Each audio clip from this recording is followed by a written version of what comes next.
বাসর ঘরে বউকে বলা আমার প্রথম কথা ছিল, আমার আম্মা আমার জীবনের সবকিছু। আমি হয়তো আমার আম্মার থেকে বেশি কাউকে ভালোবাসতে পারবো না, কিন্তু আমি চেষ্টা করব তোমাকে তোমার জায়গায় সর্বোচ্চ ভালো রাখার, ভালোবাসার। প্লিজ আমার আম্মাকে কোনোদিন কষ্ট দিও না। বউ আমার দিকে ড্যাব ড্যাব করে তাকিয়ে রইল, কিছু বলল না। বয়সে ছোট মেয়ে, কষ্ট পেলো নাকি পেলো না ঠিক বুঝতে পারলাম না। আমি বিছানায় বসতে এসে একটু সরে গিয়ে জায়গা করে দিয়ে বলল, আচ্ছা আপনি কবে চলে যাবেন? আমি একটু অপ্রস্তুত হয়ে বললাম, আসছি তো 5 মাসের ছুটিতে। মেয়ে দেখতে দেখতে তো 1 মাস চলে গেল, বলতে পারো গুনে গুনে 4টা মাস আছি। এরপর আমি আমতা আমতা করে জিজ্ঞেস করলাম, আমি তোমার নামটা ভুলে গেছি, কি যেন ডাক নাম তোমার? বলল রিনি।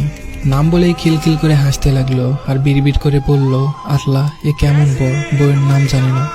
সিঙ্গাপুরে থাকার সুবাদে বহু সুন্দরী মেয়ে জীবনে দেখার সুযোগ হয়েছে, কিন্তু খিলখিল করে হাসলে একটা মেয়েকে এত ভয়ঙ্কর সুন্দর লাগতে পারে জীবনে প্রথম উপলব্ধি করলাম। হাসতে হাসতে তার চোখে পানি চলে আসছে, সে খুব সাবধানে পানি মুছে আবার হাসছে, আর আমি প্রথমবারের সবচেয়ে সুন্দরী হাসি মেয়ের প্রেমে পড়ে গেলাম। আমার পুরো জীবন ঋণীময় হয়ে গেল। বয়স কম হলেও প্রচণ্ড গোছানো আর মিশুক একটা মেয়ে, পুরো বাড়ির কাছে একা হাতে সামলাতে পারে। আমার মা বোনের আরাম আয়েশের দিন ফিরে এলো। এতে অবশ্য রেনির কোনো আফসোস নেই। আমি যতদিন থাকলাম রেনিকে সাহায্য করলাম। আমার যেদিন ফ্লাইট ছিল তার 3 দিন আগে থেকে রেনির চোখ মুখে আধার নেমে আসে। আমি টের পাই, সে বাথরুমে গিয়ে কাঁদে, রান্নাঘরে বারান্দায় আড়ালে গিয়ে কাঁদতে থাকে, আর আমার সামনে স্বাভাবিক হওয়ার ভান করে।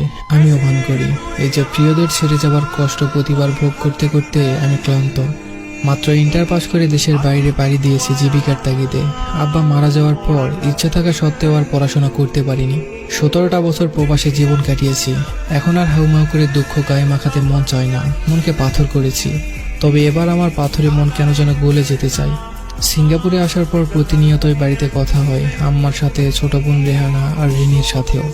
এবার মনটা কেমন যেন ছটফট হয়ে আছে, কাজে মন বসে না, বারবার বাড়ির কথা মনে পড়ে। মাস 3 পর খবর পেলাম আমার রিনি মা হচ্ছে। খবরটা পেয়েছে আম্মার কাছে। অনেকবার চেষ্টা করার পরেও রিনির সাথে কথা বলতে পারলাম না সেদিন। সে লজ্জায় আমার সাথে কথা বলতে পারছে না। আম্মা হেসে কুটি কুটি হয়ে আর বলে, কেমন পোলাপান মানুষ দেখ, 2 দিন পর মা হইব আর এখন এমন করতেছে। আমি শুনি আর হাসি। আমার ভেতরে আনন্দরা হই হুল্লোড় করছে। জীবনে আসলে টাকার খুব দরকার। আজকে টাকার টান না থাকলে আমি দৌড়ে দেশে চলে যেতাম। আমার লাজুক বইয়ের লজ্জা ফোনে না ভাঙিয়ে তাকে জড়িয়ে ধরে ভাঙাতাম। একটা সময় ছিল ছোট পোশাক পরা বিদেশি সুন্দরীদের উপর চোখ চাইতে না চাইতে চলে যেত, কিন্তু এদেরকে এখন আমার ফ্যাকাশে লাগে। আমার নিজের ভিতর আমি অন্য আমিকে আবিষ্কার করতে থাকলাম। প্রায় খাতা কলম নিয়ে হিসাবে বসি।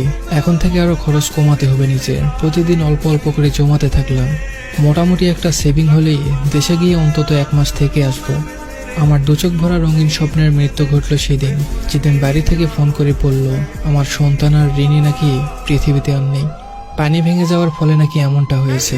নিজেকে বোঝানোর মতো কোনো ভাষা আমার জানা ছিল না। শুধু তখন চিৎকার করে কান্না করতে মন চাইল, কিন্তু সেটাও পারছিলাম না। তখন শুধু আকাশের দিকে তাকিয়ে বললাম, হে আল্লাহ, আমি আপনার ফয়সালাকে মেনে নিয়েছি। আমার অশান্ত হৃদয়কে আপনি শান্ত করে দিন। প্রচণ্ড যন্ত্রণায় আমার দিনগুলো কাটতে লাগলো। উঠতে বসতে সারাক্ষণ রিনির কথা কানে বাজে। যে সময়ও কল দিত ওই সময়গুলো মনের অজান্তেই ফোন হাতে নিতাম। কিসের যেন অপেক্ষা, যেন শেষই হয় না। 3 মাস পর দেশে গেলাম। স্ত্রী সন্তানের কবর জিয়ারত করাটাই আমার মুখ্য উদ্দেশ্য ছিল। রাতে রিনির ফোনটা ঘাটছিলাম। হঠাৎ তার মেসেঞ্জার চেক করে দেখলাম একটা আইডিতে রিনি অনেক মেসেজ পাঠিয়েছে, ভয়েস পাঠিয়েছে, কিন্তু ওপাশের কোনো মেসেজ নেই। আইডি কার হতে পারে বোঝার কোনো উপায় নেই, প্রোফাইল লক করা। আমি মেসেজগুলো পড়তে লাগলাম। আমার মা বোনকে নিয়ে শত শত অভিযোগ, শত শত দুঃখ কষ্টের কথা সে লিখে পাঠিয়েছে। রাগ লাগছে, মনে সন্দেহ উকি দিল, সে কি কারোর সাথে পরকীয়ায় জড়িয়েছিল। পরের দিন সকালে আমি টাকা দিয়ে সেই আইডিটা হ্যাক করাই। লগ ইন করে বোকা বনে যাই। ফেক আইডি, কোনো ফ্রেন্ড নেই, রিনি ছাড়া কোনো পোস্টও নেই। লগ ইন ডিটেলস চেক করে বুঝলাম এটা রিনিরই আইডি, আর সে তার কষ্টগুলো আমাকে না বলে এখানে লিখে রেখেছে। অনেক জানা অজানা সত্য আমি জানতে পারলাম। সে আমাকে কেন বলেনি তা বুঝতে আমার আর বাকি রইল না। কতটা অমানবিক আমার মা আর বোন হতে পারে আমি চিন্তাও করতে পারছি না।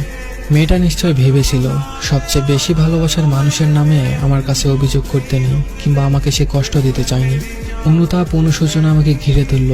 আমি হাসপাতালে গেলাম, যেখানে রিনি মারা গেছে। অনেক কষ্টে ডাক্তারের সাথে যোগাযোগ করে জানতে পারলাম আসল সত্যটা। রিনিকে প্রথমত দেরিতে হাসপাতালে আনা হয়েছিল, দ্বিতীয়ত আম্মার বোন জোর করে নর্মাল ডেলিভারি করাতে চেয়েছিল। মূলত আম্মাকে রাজি করাতে করাতে আরো অনেকটা সময় পেরিয়ে যায়। খুব বাজে শোনালেও আমার অবচেতন মন আমাকে বারবার বলছে তোর আম্মা তোর বউয়ের খুনি। বাড়িতে এসে আম্মার রুমে গেলাম, আম্মার সামনে বসলাম আর আম্মাকে বললাম, আম্মা আমার ছোট বোনটার কেন যেন সিজার করেছিল ডাক্তার। আম্মা পানের বক্সটা খুলতে খুলতে বলল, কেন আবার? পানি ভাঙার ডর আছিল, ডাক্তারই তো কইল করতে, আল্লাহ বাঁচাইছে, সময় মতো করা গেছে। আম্মার উত্তরে আমার কলিজায় আগুন জ্বলে গেল। যেটা নিজের মেয়ের বেলায় ভাবতে পেরেছে সেটা রিনির বেলায় পারল না। একজন নারী হয়ে অন্য নারীর প্রতি এতটা অবহেলা। কোনো মতে ধৈর্য ধরে বললাম, আম্মা আমি কি আপনারে কখনো কষ্ট দিছি, ভালোবাসা কম দিছি? আম্মা এবার একটু অবাক হয়ে বলল, কেন বাজান, কি হয়েছে? এডি কুচকেরে। আমি আম্মার হাত ধরে বললাম, আম্মা আমি আপনারে এত ভালোবাসি, তাই জানতে চাই আমার দ্বারা আপনি কষ্ট পাইছেন কিনা। আম্মা আমার মাথায় হাত বুলিয়ে বলল, তুই আমার সোনার টুকরা ছেলে, তোর মতো ছেলে যেন আল্লাহ সবার ঘরে ঘরে দেয়। আমি আম্মার আর একটু কাছে গিয়ে বললাম, আম্মা রেনিকে তো আপনি রেহানা দুজনেই পছন্দ করে এনেছিলেন, তাহলে ওর সাথে এমন কেন করছেন আম্মা? পরে ফোনে কথা বলতে দেখলে এত ডাকাডাকি করতেন কেন বলেন তো? 8 মাসের পথে মানুষটারে দিয়ে কেন ভারী কাজ করাইতেন? খাবার কেন কম দিতেন আম্মা? আমি কি টাকা কম দিতাম? লাগলে আমারে বলতেন, আমি না খাইয়া টাকা দিতাম। আমি যে আল্লাহর ভরসায় আপনার কাছে আমার বউরে রেখে গিয়েছিলাম, আপনি আপনার বিবাহিত মেয়ের দেখভাল করলেন, যে শ্বশুর বাড়িতে না নিজের মায়ের কাছে থাকে বেশি। কিন্তু আমার এতিম বউটারে দেখলেন না আম্মা, কাজের লোকের মতো তারে দিয়ে খাটাচ্ছেন। আগে না হয় নিজের ইচ্ছাই করতো, কিন্তু যখন শরীর খারাপ হইল তখন কেন জোর করে করালেন আম্মা? আম্মা আমার হাত ছেড়ে দিয়ে চিৎকার করে বলল, মরার আগে এমন মিথ্যা কথা কইয়া গেছে আমার নামে, আল্লাহ আমারে তুমি উঠাই নাও, তুমি বিচার করো, কবরে আগুন জ্বলবো। আম্মার চিৎকারে বোনের ভাতিজিও ছুটে এলো। আমি বোনের দিকে তাকিয়ে বললাম, তোর সিজারের টাকা কে দিয়েছিল? আমি। তোরে অনার্স পাস কে করাইছে? আমি। তোর জামাইয়ের আবদার কে মেটাই? তোর সংসার কয়দিন পর পর কার টাকায় জোড়া লাগে? আমার টাকায়। তাহলে আমার সংসারটা ভাঙলি কেন বলতে পারবি? বোন আমার হুঙ্কার ছেড়ে বলল, ও তুমি আমাকে বিচার করতে দেশে আইছো? তোমার বউ যে এত কুটনা আগে বুঝিনি, এত মিথ্যুক, ছি। আমি কিছুটা রেগে গিয়ে বললাম, মিথ্যুক তো তোরা, যত রকমের অমানসিক নির্যাতন করেছিস, এমনকি তুই তার গায়ে 2 দিন হাত তুলেছিস।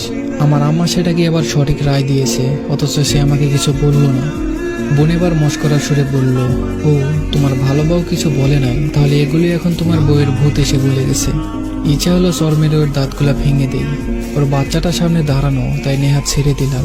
রাগে কিরমির করতে করতে বললাম, নিজে না পড়ে তোকে পড়িয়েছি, তোর উচিত তোর জামাইয়ের অতিরিক্ত চাহিদায় নিজে ইনকাম করে মেটানো, যেহেতু নিজের পছন্দেই বিয়ে করেছিস। রেহেনা বিলাপের সুরে বলল, নিজের আপন ভাই বোনকে এমন খোঁটা দিতে পারলো পরের বাড়ির মেয়ের জন্য।